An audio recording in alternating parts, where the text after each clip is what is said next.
Welcome students. जैसे yesterday I was talking about ray optics and wave optics. So here we will discuss ray optics. I repeat, in ray optics we'll assume light is traveling in a straight line or light is traveling in a bunch of rays, not single ray, because single line of ray is not possible, bunch of rays. Okay, so now here I am the topic of reflection.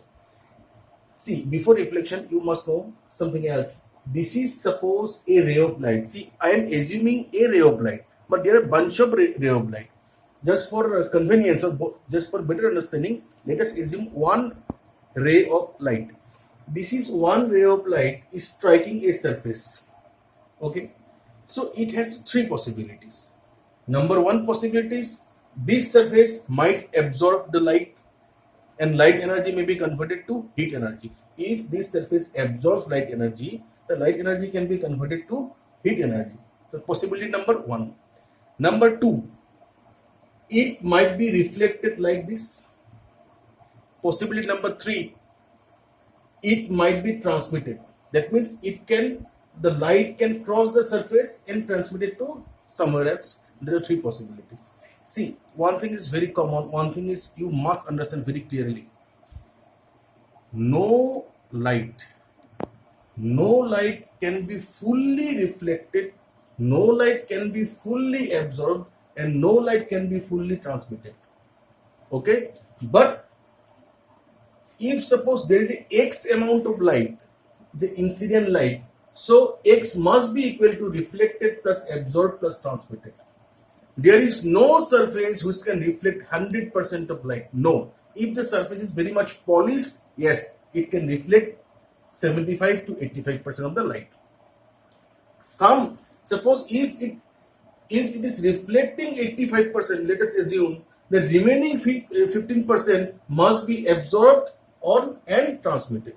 So pure reflection doesn't occur, pure absorption doesn't occur, pure transmission doesn't occur.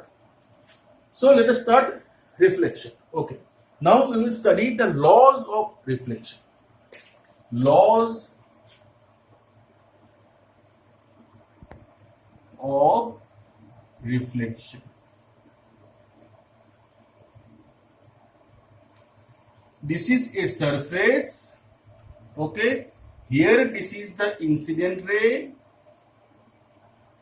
The incident ray is striking at a particular point on the surface. If we assume, that is assumption, if we assume a vertical line, a line vertical to the point of incidence, this is point of incidence, this is point of incidence, this is known as normal. And suppose this ray of light is reflected like this direction. Okay, so here this ray of light is incident, so it is known as incident ray. This line is reflected, this is known as reflected ray, and this vertical line, this line vertical to the point of incidence, it is known as normal. Fine. Now let us introduce angle of incidence and angle of reflection. The angle between incident ray and normal, this angle. The angle between incident ray and normal is known as angle of incidence, normally denoted by small I. This angle, the angle between reflected ray and the normal, it is angle of reflection denoted by small r. Okay, what are the rules now? Rules number one. First rule is incident ray, normal and reflected ray lie in the same plane. See, this is the plane, they lie in the same plane. They come to the same plane, they project to the same plane, but their occurrence existence in the same plane. Rule number one. Rule number two, laws of reflection. Law number two, these angle of incidence and angle of reflection are equal. This is second law of reflection. Okay. So basically reflection is as simple as that, but reflection is two types of. One is regular reflection and the other is diffuse reflection. Let us see.